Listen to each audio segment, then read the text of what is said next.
नमस्कार दोस्तों, स्वागत है आपका टेकी ट्यूजडेज हिंदी के एक और नए एपिसोड में। मैं हूं आपका होस्ट एस रवि कुमार। टेकी ट्यूजडेज एक साप्ताहिक शो है जहां मैं आपके टेक और करियर से जुड़े हुए सवालों के जवाब देता हूं। यदि आपको मेरे ये जवाब पसंद आते हैं या मेरे चैनल का कंटेंट पसंद आता है तो प्लीज इस वीडियो को लाइक कीजिए, मेरे चैनल को सब्सक्राइब कीजिए और जितना हो सके इस वीडियो को सबके साथ शेयर कीजिए। तो चलिए आज के एपिसोड की शुरुआत करते हैं आज के पहले सवाल से।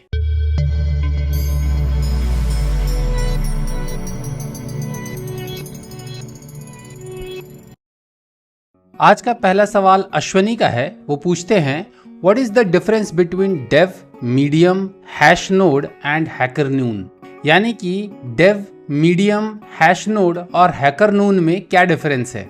Ashwini, Dev, Medium, Hashnode और हैकर नून में ज़्यादा डिफरेंस नहीं है, सिर्फ यूआई का डिफरेंस है और ओनर्स का डिफरेंस है। बट प्राइमरली ये सारे जो हैं वो डेवलपर कम्युनिटी ब्लॉग साइट्स हैं। डेवलपर कम्युनिटी ब्लॉग साइट्स वो साइट होती हैं जहां पर कि डेवलपर्स जो हैं वो जाकर के ब्लॉग आर्टिकल्स लिखते हैं, दूसरे डेवलपर उन ब्लॉग आर्टिकल्स को पढ़ते हैं और एक दूसरे के जो फोरम्स वगैरह होते हैं एक दूसरे का सपोर्ट करते हैं। सो बेसिकली कम्युनिटी बिल्ड करने का एक तरीका होता है ये।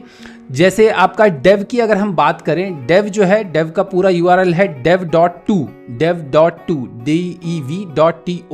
सो ये डेव जो है, डेव कई सारे हैकाथन्स भी ऑर्गेनाइज करता है। अभी आपने मेरे पिछले जो वीकली डेवलपर न्यूज़ है उसमें सुना भी होगा कि डेव जो है वो रेडिस के साथ मिल करके रेडिस हैकाथन ऑर्गेनाइज कर रहा है। उसके अलावा हैक्टोबर फेस्ट भी डेव जो है, हर साल हैक्टोबर फेस्ट अक्टूबर के महीने में डेव ऑर्गेनाइज करता है। सो डेव जो है, dev.to की बात करें हम तो डेव एक कम्युनिटी बेस्ड ब्लॉगिंग साइट है। वहाँ पर बहुत सारे जो आपके पॉपुलर एवेंजलिस्ट हैं, कंपनीज के जो एवेंजलिस्ट हैं, नॉर्मल डेवलपर्स जो हैं, वो सारे डिफरेंट टॉपिक्स पे, डिफरेंट प्रोग्रामिंग लैंग्वेजेस पे या अपने लाइफ के ऊपर जो है ब्लॉग आर्टिकल्स वगैरह लिखते हैं। सेम अगर हम मीडियम की बात करें तो मीडियम भी शुरू हुआ था वैसे डेवलपर रिलेटेड ब्लॉग को ही लेकर के, लेकिन मीडियम पे लोग और भी डिफरेंट टॉपिक्स पे ब्लॉग लिखते हैं। और मीडियम की पॉपुलैरिटी शुरू में तो बहुत ज़्यादा बढ़ी थी, बट बाद में मीडियम जो है वो अनपॉपुलर हो गया बिकॉज मीडियम जो है वो पेड के कंटेंट की तरफ ज़्यादा चला गया। उसने बोला कि हाँ भाई, हम अपने सारे ऑथर को मोनेटाइज करेंगे और हमारे सारा कंटेंट जो होगा आप फ्री के सिर्फ 4 आर्टिकल महीने के या दिन के देख सकते हैं, कुछ इस टाइप का उनका रूल है। और एक अकाउंट से, सो उसका तरीका यही होता है कि आप इनकॉग्निटो ब्राउज़र में या दूसरे ब्राउज़र में जा कर के आप आर्टिकल ओपन करो अगर आप मीडियम का आर्टिकल पढ़ना चाहते हो। इस वजह से मोनेटाइज करने की वजह से बहुत सारे डेवलपर्स ने मीडियम छोड़ भी दिया।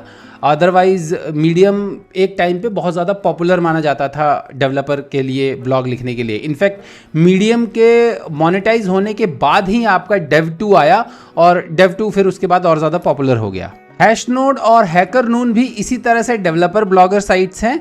मैंने बेसिकली इनके बारे में जस्ट गूगल सर्च करके देखा। फ्रैंकली स्पीकिंग मैं इन साइट्स पे हैशनोड और हैकर नून पे बहुत ज़्यादा गया नहीं हूँ, इनके आर्टिकल्स मैंने उतने ज़्यादा पढ़े नहीं हैं। लेकिन इनकी जो समरी आती है उसमें ये लोग यही लिखते हैं कि डेवलपर ब्लॉग साइट या राइट अबाउट एनी टेक्नोलॉजी, इसी टाइप की समरी आती है। सो मैं एक्सपेक्ट करता हूँ यही, या एज्यूम कर रहा हूँ कि ये भी डेवलपर ब्लॉग साइट्स ही हैं।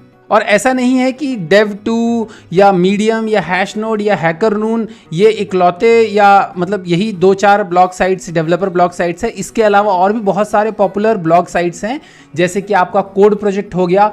कोड प्रोजेक्ट बहुत पुराना है, कम से कम भी तो नहीं भी तो 14-15 साल से मैं देख रहा हूँ। उसके अलावा आपका सी शार्प कॉर्नर हो गया। सी शार्प कॉर्नर भी आपका ऑलमोस्ट 20 साल पुराना जो है कम्युनिटी ब्लॉगिंग साइट है। ट्यूटोरियल लिंक्स है जो कि अभी 4-5 साल पहले शुरू हुआ है। सो इस तरह के आपके बहुत सारे जो हैं डेवलपर ब्लॉग साइट्स बहुत सारे हैं।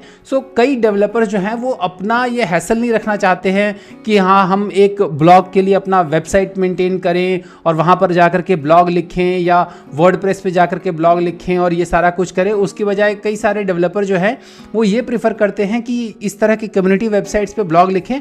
बिकॉज इस तरह की कम्युनिटी वेबसाइट पे ब्लॉग लिखने का बेनिफिट ये है कि आपको एक ऑलरेडी जो ऑडियंस होती है, कैप्टिव ऑडियंस मिल जाती है, क्योंकि बहुत सारे लोग इन वेबसाइट्स पे रेगुलरली जाते रहते हैं। तो अगर आप यहाँ पर ब्लॉग लिखोगे या आर्टिकल लिखोगे तो आपके आर्टिकल को ऑलरेडी जो इस वेबसाइट पे जा रहे हैं वो देखेंगे। सो यही रीज़न है, मैं खुद अपने कई सारे आर्टिकल्स को जो अपने पर्सनल ब्लॉग पर लिखता हूँ उनको भी मैं कोड प्रोजेक्ट या सी शार्प कॉर्नर पे पोस्ट करवाने की कोशिश करता हूँ। तो जैसा कि मैंने शुरुआत में कहा कि डेव, मीडियम, हैशनोड और हैकरनून में सिर्फ जो डिफरेंस है वो यूआई का डिफरेंस है और जो आपके ओनर्स है उनका डिफरेंस है। अंडरलाइन ये सारे के सारे जो हैं वो डेवलपर ब्लॉग साइट्स हैं। अगला सवाल कार्तिक का है, वो पूछते हैं what is the difference between text editor and IDE, यानी कि एक टेक्स्ट एडिटर में और एक आईडीई में क्या डिफरेंस है। कार्तिक, टेक्स्ट एडिटर वो सॉफ्टवेयर होता है जिसपे कि हम टेक्स्ट एडिट करते हैं, नाम से ही पता चल रहा है text editor. So basically text editor जो है वहाँ पर हम सिर्फ टेक्स्ट लिखते हैं और टेक्स्ट को एडिट करते हैं। इसका सबसे सिंपलेस्ट एग्जांपल जो है वो है आपका विंडोज़ पे नोटपैड और आपका मैक पे कुछ हद तक टेक्स्ट पैड। हालांकि टेक्स्ट पैड जो है, मैक का जो टेक्स्ट पैड है that is much more advanced than your Windows notepad. Windows notepad जो है वो सबसे बेसिक और सबसे ज़्यादा यूज़ में आने वाले, यूज़ में तो नहीं कहूँगा लेकिन सबसे बेसिक जो टेक्स्ट एडिटर हम जिसे कहेंगे that is your Windows notepad. By default आपको विंडोज़ पे वो इंस्टॉल्ड आता है, आप उस पर यूज़ करके ओपन करके और आप कुछ भी टेक्स्ट वगैरह लिख सकते हो। सो टेक्स्ट एडिटर का प्राइमरी यूज़ जो होता है वो छोटे मोटे नोट्स बनाने के लिए, या आपको मान लीजिए कि कोई रीडमी फाइल वगैरह देनी हो अपने किसी पैकेज के साथ, या कोई इंस्टॉलेशन गाइड वगैरह कुछ लिखना हो, सिंपल स्टेप्स जो छोटे डॉक्यूमेंट अगर आपको लिखने हो, छोटे डॉक्यूमेंट अगर आपको बनाने हो तो उसके लिए ज़्यादातर आप टेक्स्ट एडिटर यूज़ करते हो। क्योंकि टेक्स्ट एडिटर के साथ बेस्ट बेनिफिट क्या होता है कि टेक्स्ट एडिटर कहीं पर भी खुल जाता है। मतलब आपका अगर आप एक .txt फाइल, टेक्स्ट एडिटर जो है वो .txt फाइल जनरेट करता है और .txt फाइल आप किसी भी प्लेटफॉर्म पर लेकर के जाओगे तो वो आप उसको, वो प्लेटफॉर्म अपने आप डिफॉल्ट टेक्स्ट एडिटर के साथ खोल देगा। जैसे विंडोज़ में .txt file by default notepad के साथ खुलता है और मैक में बाय डिफॉल्ट वो टेक्स्ट पैड के साथ खुलता है। Text editor is a simple application to build small textual documents. अब बात करते हैं आईडीई की। आईडीई का फुल फॉर्म होता है इंटीग्रेटेड डेवलपमेंट एनवायरनमेंट। सो जैसा कि नाम से ही पता चल रहा है, आईडीई जो है वो एक ऐसा एप्लीकेशन होता है जिसका यूज हम किसी भी लैंग्वेज या फ्रेमवर्क के एप्लीकेशन कोड को लिखने के लिए, बनाने के लिए, रन करने के लिए, यानी एग्जीक्यूट करने के लिए यूज करते हैं। सो बेसिकली आईडीई जो है वो एक टूल है जिसको कि प्रोग्रामर्स यूज करते हैं प्रोग्राम्स लिखने के लिए डिफरेंट लैंग्वेजेस के। जैसे अगर मैं बात करूं डॉटनेट के लिए जो पॉपुलर आईडीईज हैं वो है Visual Studio Code and Rider. So Visual Studio Code और जेटब्रेन्स का जो राइडर है, इन तीनों को यूज़ करके आप डॉटनेट के एप्लीकेशन लिख सकते हो। हालांकि विजुअल स्टूडियो कोड को बहुत सारे लोग जो है वो आईडीई नहीं मानते हैं क्योंकि वो कंप्लीट इंटीग्रेटेड डेवलपमेंट एनवायरनमेंट नहीं है। विजुअल स्टूडियो और राइडर को बहुत सारे लोग जो जनरली जो कंपनी जो है विजुअल स्टूडियो और राइडर को एक कंप्लीट आईडीई के तौर पे मानते हैं। अगर हम जावा की बात करें तो जावा में इक्लिप्स जो है वो एक कंप्लीट आईडीई के तौर पर माना जाता है। उसी तरह अगर आप एंड्रॉयड एप्लीकेशन डेवलप करना चाहते हैं तो एंड्रॉयड एप्लीकेशन डेवलपमेंट के लिए आप एंड्रॉयड स्टूडियो यूज़ करते हैं, या आप iOS एप्लीकेशन डेवलप करना चाहते हैं तो उसके लिए एक्सकोड यूज़ करते हैं। सो आईडीई एक ऐसा एप्लीकेशन होता है जिसको यूज़ करके आप किसी भी प्रोग्रामिंग लैंग्वेज का कोड लिखते हैं और उस कोड को आप जो है एग्जीक्यूट, रन सब कुछ कर सकते हैं। सो आईडीई में आपके बहुत सारे जो है सब विंडोज होते हैं। आप स्क्रीन पर देख रहे होंगे विजुअल स्टूडियो का आईडीई कैसा दिखता है, और वहीं पर मैं अभी आपको नोटपैड का भी दिखा दूंगा। नोटपैड का भी आप स्क्रीनशॉट देख सकते हैं स्क्रीन पर कि नोटपैड आपको कैसा दिखता है। नोटपैड में एक सिंगल विंडो होता है, जबकि विजुअल स्टूडियो के आईडीई में आपके बहुत सारे डिफरेंट विंडोज होते हैं जो कि डिफरेंट काम करने के लिए होते हैं। जैसे सोल्यूशन एक्सप्लोरर जो है वो सोल्यूशन की सारी फाइल्स देखने के लिए होता है। आउटपुट विंडो आपका आउटपुट वगैरह रीड करने के लिए होता है। कंसोल विंडो होता है एक, उसके अंदर जो आपकी कमांड्स वगैरह करने के लिए यूज किया जाता है। उसके अलावा टेस्ट विंडो होता है, और जैसे जैसे आप प्लगइन्स यूज करते हैं तो हर प्लगइन का अलग विंडो होता है। टूल विंडो होता है जो कि आपका टूल्स कई बार ड्रैग एंड ड्रॉप करके यूआई बनाने के लिए अगर आपको टूल्स चाहिए होते हैं तो वो टूल विंडो सपोर्ट करता है। सो डिफरेंट आईडीई जो है एक कंप्लीट छोटे कंपोनेंट्स का पूरा एक पैकेज होता है जो कि यूज़ होता है एक सॉफ्टवेयर या एक एप्लीकेशन डेवलप करने के लिए। चाहे आप उससे नोटपैड वगैरह कुछ भी, इनफैक्ट आप आईडीई यूज़ करके आप एक जो है टेक्स्ट एडिटर जो है वो लिख सकते हैं। सबसे सिंपलेस्ट जो एग्जांपल, पहले विंडोज़ एप्लीकेशन में क्या होता था कि अगर आप विंडोज एप्लीकेशन बनाने जाते थे तो बाय डिफॉल्ट एक टेम्पलेट आता था, और वो टेम्पलेट जो होता था वो एक टेक्स्ट एडिटर का ही टेम्पलेट हुआ करता था। तो सिंपल लैंग्वेज में जैसे मैंने शुरू में कहा कि टेक्स्ट एडिटर जो है वो छोटे टेक्स्ट डॉक्यूमेंट्स को मैनेज करने के लिए यूज़ किया जाने वाला एप्लीकेशन होता है, उसको हम टेक्स्ट एडिटर बोलते हैं। और आईडीई जो होता है वो एक फुल फ्लेज लैंग्वेज, किसी भी लैंग्वेज के प्रोग्रामिंग लैंग्वेज या फ्रेमवर्क के एप्लीकेशन को डेवलप करने के लिए यूज़ किया जाने वाला एप्लीकेशन होता है। अगला सवाल सिद्धार्थ का है, वो पूछते हैं Why do most experienced programmers prefer to use dark theme for their IDE? यानी कि ज़्यादातर जो एक्सपीरियंस्ड प्रोग्रामर होते हैं वो अपने IDE में डार्क थीम क्यों यूज़ करते हैं? सिद्धार्थ, ऐसा बिल्कुल भी नहीं है। आई डोंट नो, ये आपको मिसकंसेप्शन हो गया होगा कि ज़्यादातर जो है वो एक्सपीरियंस डेवलपर डार्क थीम या डार्क थीम पर IDE अपना यूज़ करते हैं। मोस्ट ऑफ द जो इवेंजलिस्ट हैं, जो प्रेजेंटर्स हैं, जो प्रोग्रामिंग के एग्जाम्पल्स वगैरह प्रेजेंट करते हैं, वो जो हैं आपके डार्क थीम यूज़ करते हैं अपने प्रेजेंटेशंस देने के लिए। सो जो डेवलपर्स इन प्रेजेंटर्स को कॉपी करके अपना एप्लीकेशन वगैरह डेवलप करते हैं या अपना IDE सेट करते हैं, वो डार्क थीम यूज़ करते हैं, या जो थोड़ा समझते हैं डार्क थीम के बेनिफिट्स वो डार्क थीम यूज़ करते हैं। Otherwise most of the developers जो होते हैं, जो नॉर्मल डेवलपमेंट में अपना काम कर रहे हैं इसलिए कि पैसा कमाने को ज़्यादा मिलता है, वो ज़्यादातर क्या करते हैं कि जो बाय डिफ़ॉल्ट थीम आया होता है उसी पे काम करते हैं। सो अगर विजुअल स्टूडियो की बात करें तो विजुअल स्टूडियो में बाय डिफ़ॉल्ट आपका शायद ब्लूइश सा या लाइट ग्रे का थीम आता है। सो ज़्यादातर डेवलपर्स उसी पे काम करते हैं। अब डार्क थीम ज़्यादातर लोगों ने यूज़ करना इसलिए शुरू कर दिया जब से वो इवेंजलिस्ट वगैरह को देखते हैं डार्क थीम में यूज़ करते हुए। हालांकि पर्सनली मैं डार्क थीम यूज़ करता हूं, और ऐसा मैं इसलिए करता हूं क्योंकि मैंने इवेंजलिस्ट को यूज़ करते हुए देखा है, प्लस मुझे इसके बेनिफिट्स भी पता हैं। सो दो मेन बेनिफिट है डार्क थीम यूज़ करने के। पहला बेनिफिट जो है वो ये है कि वो कंट्रास्ट होता है, और कंट्रास्ट की वजह से आपके आईज पे स्ट्रेन कम पड़ता है। ऐसा मतलब मैंने ज़्यादा रिसर्च तो नहीं किया, लेकिन मैंने लोगों से ऐसा सुना है कि डार्क थीम यूज़ करने से आपके आईज पे जो है स्ट्रेन कम पड़ता है, इस वजह से डार्क थीम यूज़ करते हैं। और दूसरा जो रीज़न है जिसकी वजह से ज़्यादातर प्रेजेंटर जो है वो डार्क थीम यूज़ करते हैं, वो रीज़न ये है कि अगर आप डार्क थीम यूज़ करेंगे तो जो दूर बैठा होगा, अगर आप प्रेजेंटेशन दे रहे हैं किसी भी रूम में, अगर आप प्रेजेंटेशन दे रहे हैं, तो जो आपका जो ऑडियंस है, ऑडियंस में जो सबसे पीछे बैठा हुआ बंदा होगा, वो भी जो आपका टेक्स्ट है उसको रीड कर पाएगा, क्योंकि ब्लैक एंड वाइट का कॉम्बिनेशन जो है वो कंट्रास्ट होता है, और वाइट टेक्स्ट जो होता है वो ज़्यादा ब्राइट दिखता है, तो लोग दूर से उसको पढ़ सकते हैं। जबकि अगर आप वाइट स्क्रीन पे ब्लैक टेक्स्ट दिखाओगे तो उस केस में दूर से लोग नहीं पढ़ पाते हैं, क्योंकि आंखें थोड़ी सी चुंधिया जाती हैं। सो इस वजह से ज़्यादातर लोग ब्लैक जो बैकग्राउंड है, ब्लैक बैकग्राउंड के ऊपर वाइट टेक्स्ट जो है वो दूर से भी लोग पढ़ पाते हैं। स्पेशली ये कॉन्फ्रेंसेस वगैरह में होता है, जहाँ पर कि मतलब एनवायरनमेंट थोड़ा सा डिम लिट होता है और रूम जो होते हैं वो बंद होते हैं, इस वजह से। आउटडोर्स में तो ऑफ कोर्स आपका वाइट के ऊपर ब्लैक ज़्यादा चलता है दिन के टाइम में, लेकिन रात के टाइम में जो है आपका ब्लैक के ऊपर वाइट ज़्यादा चलता है। सो ये डे नाइट का फंडा होता है। अदरवाइज प्रेजेंटेशन या कॉन्फ्रेंसेस के प्रेजेंटेशन में ज़्यादातर लोग जो हैं वो डार्क थीम इसीलिए यूज़ करते हैं ताकि दूर बैठे हुए जो लोग हैं वो भी उसको देख सकें। अगला सवाल अनिल का है, वो पूछते हैं, do you use remote access software for work? What for and which software do you use? यानी कि वो मेरे से पूछ रहे हैं कि क्या आप अपने काम में रिमोट एक्सेस सॉफ्टवेयर यूज करते हैं और किस लिए यूज करते हैं। अगर आप यूज करते हैं तो किस लिए यूज करते हैं और कौन सा यूज करते हैं। जिन लोगों को नहीं पता, रिमोट एक्सेस सॉफ्टवेयर वो सॉफ्टवेयर होते हैं जिनके थ्रू हम रिमोटली किसी भी नेटवर्क के रिसोर्स को यूज़ करते हैं। चाहे आपका ज़्यादातर जो है नेटवर्क के रिसोर्सेज में आपका डेटाबेसेस हो गया या आपके जो सर्वर्स हो गए, मशीन्स हो गए, उसको यूज़ करने की बात करें तो रिमोट एक्सेस सॉफ्टवेयर आप कौन सा यूज़ करते हैं। सो मैं रिमोट एक्सेस सॉफ्टवेयर जी हाँ बिल्कुल यूज़ करता हूँ।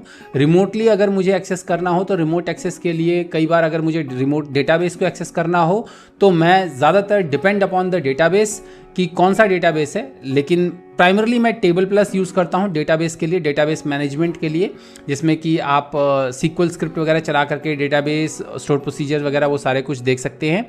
और अगर मुझे किसी भी रिमोट डेस्कटॉप को यूज़ करना हो, यानी रिमोट मशीन को अगर मुझे एक्सेस करना हो, तो उस केस में माइक्रोसॉफ्ट रिमोट डेस्कटॉप करके जो टूल आता है मैं उसको यूज़ करता हूँ। इनफैक्ट किसी भी डेस्कटॉप या किसी भी मशीन को या किसी भी सर्वर को रिमोटली एक्सेस करने के लिए जो सबसे ज़्यादा पॉपुलर टूल है that is your Microsoft remote desktop. ये टूल आपको विंडोज़ और मैक दोनों पर अवेलेबल है। मैक पर भी मैं माइक्रोसॉफ्ट रिमोट डेस्कटॉप यूज़ करता हूँ और विंडोज़ पर भी मैं माइक्रोसॉफ्ट रिमोट डेस्कटॉप यूज़ करता हूँ। Of course Microsoft remote desktop use करने के लिए आपको उस रिमोट मशीन का आईपी एड्रेस पता होना चाहिए। बिना आईपी एड्रेस के आप रिमोट डेस्कटॉप को कनेक्ट नहीं कर सकते। अब मैं आपको बताता हूँ कि मैं क्यों यूज़ करता हूँ रिमोट। जो आपका रिमोट माइक्रोसॉफ्ट रिमोट डेस्कटॉप जो है इसको मैं यूज़ करता हूँ प्राइमरली अपने रिमोट मशीन को एक्सेस करने के लिए, जो कि मेरे ऑफिस में होता है, डेवलपमेंट करने के लिए जब भी काम करना होता है। तो घर से अगर मुझे किसी भी अपने रिमोट ऑफिस की मशीन को यूज़ करना होता है तो उस केस में मैं पहले अपने ऑफिस के VPN पे कनेक्ट करता हूँ, यानी मेरे ऑफिस का वर्चुअल प्राइवेट नेटवर्क। और जब उस VPN पे मैं कनेक्ट करता हूँ तो मेरा सारा इंटरनेट एक्सेस, बाकी सारा इंटरनेट एक्सेस बंद हो जाता है, क्योंकि जब VPN से कनेक्ट करते हैं तो वो सारी डिटेल्स जो होते हैं, वो सारी चीज़ें जो होती हैं वो कंपनी के नेटवर्क पे लॉग हो रही होती हैं। और मुझे अगर कुछ भी इंटरनेट का कोई भी काम करना हो तो उस केस में मुझे कंपनी के मशीन से ही इंटरनेट वगैरह चलाना पड़ता है। और ये ऑफ कोर्स कंपनीज इसलिए करती हैं ताकि आपका ध्यान काम में ही लगा रहे, इधर उधर की चीज़ों में ना लगा रहे। प्लस उनकी अपनी सिक्योरिटी के लिए कि कोई भी एम्प्लॉय सीधे सीधे कॉपी पेस्ट ना करे। VPN, इनफैक्ट VPN में कई बार जो है हमारा कॉपी पेस्ट भी नहीं चलता। माइक्रोसॉफ्ट रिमोट डेस्कटॉप में कॉपी पेस्ट अलाउड होता है, आप रिमोट से कॉपी एंड पेस्ट कर सकते हो, लेकिन वो आपके सिस्टम एडमिनिस्ट्रेटर पर डिपेंड करता है कि क्या वो आपको कॉपी पेस्ट का एक्सेस दे रहा है कि नहीं दे रहा है। और जब भी हम VPN से कनेक्ट करते हैं तो उस केस में हमारे पास कॉपी पेस्ट एक्सेस भी नहीं होता, ताकि हम जो हैं कोई भी कॉपीराइटेड या प्रोप्राइटरी डेटा कंपनी का जो है वो अपने यहाँ लोकल पर कॉपी ना कर सके या लीक ना कर सके, इस वजह से। सो सिक्योरिटी पर्पसेस की वजह से जो है आपको रिमोट VPN के केस में आपको ये सब नहीं मिलता है। सो वापस आते हैं हम रिमोट एक्सेस के सॉफ्टवेयर की तरफ। तो जैसा मैंने कहा सबसे ज़्यादा पॉपुलर जो आपका रिमोट एक्सेस सॉफ्टवेयर है that is your Microsoft remote desktop, जो कि मैं भी यूज़ करता हूं। और प्राइमरी पर्पस जो होता है ऑफ कोर्स जैसे मैंने कहा कि रिमोटली अपने मशीन को एक्सेस करने का होता है। जो आपके सिस एडमिन्स होते हैं या नेटवर्क एडमिनिस्ट्रेटर होते हैं वो इसको यूज़ करते हैं अगेन रिमोट सर्वर्स वगैरह एक्सेस करने के लिए, वहाँ पर सॉफ्टवेयर डिप्लॉय करने के लिए, या इस तरह का जो भी काम होता है डिप्लॉयमेंट, अपडेशन, उन सब कामों के लिए भी रिमोट एक्सेस जो है आपका माइक्रोसॉफ्ट रिमोट डेस्कटॉप टूल जो है वो लोग यूज़ करते हैं। अगला सवाल साइटेक एक्सप्लोरर चैनल से शुभम का है। वो पूछते हैं can you make a video on which web hosting service website is best for Linux based .NET web hosting since Windows based web hosting is costly. यानी कि वो पूछते हैं कि Linux based ASP.NET web hosting के लिए कौन सा वेबसाइट सबसे अच्छा है या सबसे अच्छा है, और सबसे सस्ता है ऑफ कोर्स, क्योंकि विंडोज़ बेस्ड वेब होस्टिंग जो है वो कॉस्टली होता है। शुभम, सिंपलेस्ट लैंग्वेज में अगर मैं आपको बोलूं तो ऐसी कोई भी वेबसाइट नहीं है जो कि लिनक्स बेस्ड ASP.NET की वेब होस्टिंग प्रोवाइड करती है। जितने भी आपके पॉपुलर वेब होस्टिंग प्रोवाइडर्स हैं वो सारे के सारे जो हैं वो ASP.NET के विंडोज़ बेस्ड होस्टिंग भी प्रोवाइड करते हैं। स्पेशली अगर आप इंडिया की बात करो तो इंडिया में आपको जैसे आप GoDaddy ले लो, HostGator ले लो, या और भी जितने भी आपके पॉपुलर जो इंडियन जो कि मतलब इंडिया बेस्ड डेटा सेंटर वाले जो आपके वेब होस्टिंग प्रोवाइडर हैं वो सारे के सारे जो हैं आपके विंडोज़ बेस्ड सिस्टम्स पर ही आपको ASP.NET की होस्टिंग देते हैं। और उसके पीछे रीज़न ये है कि सालों से ASP.NET जो है वो विंडोज़ पर ही होस्ट होता आ रहा था टिल 2016 के बाद जो है ASP.NET कोर आया, और 2016 में ASP.NET कोर आया, और उसके बाद 2017 से लोग जो हैं वो ASP.NET कोर वगैरह यूज़ करने लगे। लेकिन ज़्यादातर ये जो आपके GoDaddy या जितने भी ये होस्टिंग प्रोवाइडर्स हैं मोस्ट ऑफ द केसेस में ये सारे के सारे शेयर्ड होस्टिंग प्रोवाइड करते हैं, और शेयर्ड होस्टिंग प्रोवाइडर के पास इतने ऐसे रिसोर्सेज नहीं होते जो कि ये इतना खुरपैची करें या ये सारी चीज़ें सीखें कि हाँ भाई लिनक्स पे हम कैसे शेयर्ड होस्टिंग प्रोवाइड कर सकते हैं, किस तरीके से कर सकते हैं। ऐसा इनके पास ना तो रिसोर्सेज हैं ना इतनी ज़्यादा डिमांड है। ASP.NET, क्योंकि देखो शेयर्ड होस्टिंग पे या होस्टिंग करने के लिए, आप .NET की होस्टिंग करने के लिए या अपने एप्लीकेशन की होस्टिंग करने के लिए ज़्यादातर शेयर्ड होस्टिंग पे वो लोग जाते हैं जो कि जैसा कि आपने देखा कि आपको सस्ता चाहिए। सो जो एंथुजियास्ट होते हैं, जो स्टूडेंट्स होते हैं, जो फ्रीलांसर्स होते हैं, इन सब को शेयर्ड होस्टिंग ये लोग यूज़ करते हैं। अदरवाइज़ आपको अगर लिनक्स जो आपके जो कंपनीज़ हैं, एंटरप्राइजेज जो हैं, वो ज़्यादातर अब क्या करती हैं कि विंडोज़ बेस्ड होस्टिंग की बजाय जब से .NET कोर आया है वो भी लिनक्स बेस्ड होस्टिंग नहीं करती, वो कंटेनराइज्ड होस्टिंग करते हैं और वो लिनक्स बेस्ड कंटेनराइज्ड होस्टिंग करते हैं। सो कंटेनराइज्ड होस्टिंग में क्या होता है, आपका डॉकर कंटेनर बना दिया, डॉकर कंटेनर आपका लिनक्स जो सर्वर्स होते हैं उस पर आपका कंटेनराइज्ड होस्टिंग कर दी और चल गया। .NET ASP.NET कोर ये सपोर्ट करता है। सो कोई भी डायरेक्टली लिनक्स पर ASP.NET एप्लीकेशन को होस्ट नहीं करता, बहुत कम लोग होस्ट करते हैं, एंथुजियास्ट जो होते हैं वही होस्ट करते हैं। और वो जब होस्ट करते हैं तो उस केस में उनके पास पैसे होते हैं, वो VPS लेते हैं यानी वर्चुअल प्राइवेट सर्वर। सो वो अपना वर्चुअल प्राइवेट सर्वर लेकर के उस पर होस्ट करते हैं। तो अगर आप सस्ते में .NET की होस्टिंग चाहते हो तो मेरा सजेशन आपके लिए ये होगा कि आप स्मार्टर ASP.NET को ट्राई करो। स्मार्टर ASP.NET जो है वो आपको $50 में या $60 में साल का $50 या $60, विच कम्स अराउंड 2-2.5 हज़ार रुपये या 3 हज़ार रुपये, इतने में आपको साल भर के लिए 3 वेबसाइट की होस्टिंग देता है with 2 SQL server and MySQL। Exactly मुझे इसके पूरे डिटेल्स मेरे को अभी याद नहीं है। मैंने होस्टिंग वाला वीडियो जो है एक बनाया हुआ है जिसमें कि मैंने .NET कोर की होस्टिंग, जो साइट्स .NET कोर की होस्टिंग प्रोवाइड करती हैं उनकी लिस्टिंग दी थी, उनके वेबसाइट के बारे में सारा कुछ बताया था, दिखाया भी था, आई थिंक स्क्रीन शेयर करके दिखाया भी था कि क्या प्लान है उनका, क्या कुछ है। और मैं खुद पर्सनली स्मार्टर ASP.NET यूज़ कर रहा हूँ। ये ऑफ कोर्स वीडियो उनसे स्पॉन्सर्ड नहीं है, मैं पर्सनली यूज़ कर रहा हूँ अपने ब्लॉग को लिखने के लिए। अपना ब्लॉग मैं रीराइट कर रहा हूँ .NET कोर में यूजिंग ब्लेजर। सो उसको जब भी मैं होस्ट करूँगा I will show to you guys. मैं उसके ऊपर एक वीडियो भी बनाऊँगा और वीडियो बना करके मैं आपको दिखाऊँगा कि किस तरह से स्मार्टर ASP.NET पर डिप्लॉय करते हैं। ऑफ कोर्स CI/CD सेटअप वगैरह नहीं कर पाऊँगा क्योंकि ये FTP एक्सेस या डायरेक्ट पब्लिश एक्सेस के थ्रू मतलब डिप्लॉय करते हैं। वहाँ पर CI/CD के लिए FTP के थ्रू GitHub एक्शन में CI/CD कैसे करते हैं वो अभी मुझे नहीं आता, वो सीखना पड़ेगा।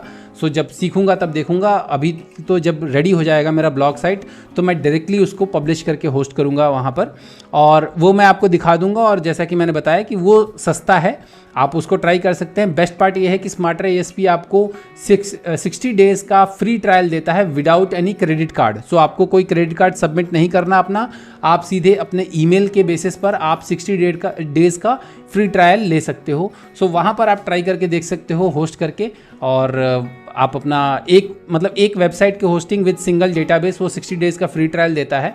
आप देख सकते हो वहाँ पर .NET कोर का भी सपोर्ट है।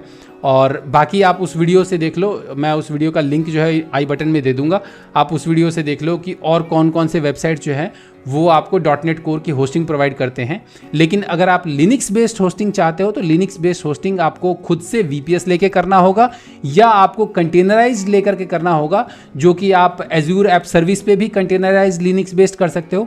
Azure ऐप सर्विस पे डायरेक्ट लिनक्स बेस्ड होस्टिंग भी आप कर सकते हो, लेकिन वो बहुत ही तिकड़म भरा है, उसमें बहुत तामझाम होता है। मेरे फ्रेंड ने भी ट्राई किया था Azure ऐप सर्विस पे लिनक्स बेस्ड ऐप सर्विस पे होस्टिंग करने का डायरेक्टली, लेकिन वो कर नहीं पाया था। जबकि अगर आप कंटेनराइज होस्टिंग करते हो तो वो कर सकते हो, मगर वो भी जो है स्मार्टर ASP से महंगा पड़ता है, बिकॉज Azure ऐप सर्विस जो है लिनक्स बेस्ड जो प्लान है, सबसे सस्ता प्लान जो है that is 1000 rupees per month. So 1200 के करीब पड़ेगा। 1000 रुपये प्लान का प्राइस है, प्लस टैक्स वैक्स मिला करके 1200-1500 के करीब पड़ता है।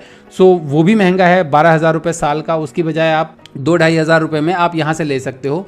सो ये सस्ता है। उसके अलावा और भी जो हैं बाकी भी कई सारे वेबसाइट्स हैं जो कि $4-5 पर मंथ के हिसाब से, जो कि आपका साल का अराउंड $40-50-60 के करीब पड़ता है। तो 3-4 हज़ार रुपये साल के में आपको आराम से .NET कोर की भी होस्टिंग मिल जाएगी। सो वो ट्राई करो। अदरवाइज आप कंटेनराइज होस्टिंग कर सकते हो जैसा मैंने कहा, मगर ये सारे के सारे जो है वो कॉस्टली होते हैं। और कंटेनराइज होस्टिंग में आप ऐप सर्विस यूज़ कर सकते हो, आप डिजिटल ओशन का ऐप सर्विस यूज़ कर सकते हो, आप AWS का बीनस्टॉक यूज़ कर सकते हो। सो ये सारे जो हैं आप यूज़ करते हो, क्योंकि ज़्यादातर जो कॉरपोरेट्स हैं वो आपके जो है .NET यूज़ करते हैं और .NET की वेबसाइट्स वगैरह यूज़ करते हैं या APIs वगैरह यूज़ करते हैं। और वो सारे के सारे जो हैं आज के डेट में मोस्ट ऑफ द कॉर्पोरेट्स जो है वो कंटेनराइज्ड होस्टिंग पे जाते हैं, क्योंकि माइक्रो सर्विसेज बिल्ड करने के लिए आपका कंटेनराइज्ड होस्टिंग सबसे ईजी रहता है और सबसे सिंपल रहता है। सो इस वजह से ज़्यादातर जो कॉर्पोरेट्स हैं या एंटरप्राइजेज हैं वो कंटेनराइज होस्टिंग पे जा रहे हैं। तो आपके सवाल का जवाब, जैसा कि मैंने शुरू में ही बोला, सिंपलेस्ट जवाब यही है कि लिनक्स बेस्ड ASP.NET की होस्टिंग कोई भी प्रोवाइड नहीं करता। उसके लिए आपको खुद से VPS लेकर के और खुद से लिनक्स बेस्ड होस्टिंग करनी पड़ेगी, खुद से सारा कुछ मैनेज करना पड़ेगा वर्चुअल प्राइवेट सर्वर लेकर के, या फिर आप लिनक्स बेस्ड कंटेनराइज्ड होस्टिंग कर सकते हो इन सब प्रोवाइडर्स में, चाहे आप Azure ऐप सर्विस ले लो या डिजिटल ओशन का ऐप सर्विस ले लो या AWS का बीनस्टॉक ले लो। तो ये थे इस हफ्ते के आपके टेक और करियर से जुड़े हुए सवालों के जवाब। यदि आप भी अपने सवाल का जवाब टेकी ट्यूजडेज में देखना चाहते हैं तो आप अपने सवालों को कमेंट सेक्शन में या किसी भी सोशल मीडिया चैनल पर मुझे टैग करके पूछ सकते हैं। मेरे सभी सोशल मीडिया के हैंडल सेम है, टेकी राठौर। उम्मीद है आपको मेरे जवाब पसंद आए होंगे। यदि आपको मेरे जवाब पसंद आए हैं तो इस वीडियो को लाइक कीजिए, मेरे चैनल को सब्सक्राइब कीजिए और जितना हो सके इस वीडियो को सबके साथ शेयर कीजिए। तो जल्द ही मिलते हैं मेरे अगले वीडियो में, तब तक के लिए अपना ख्याल रखिएगा। नमस्कार।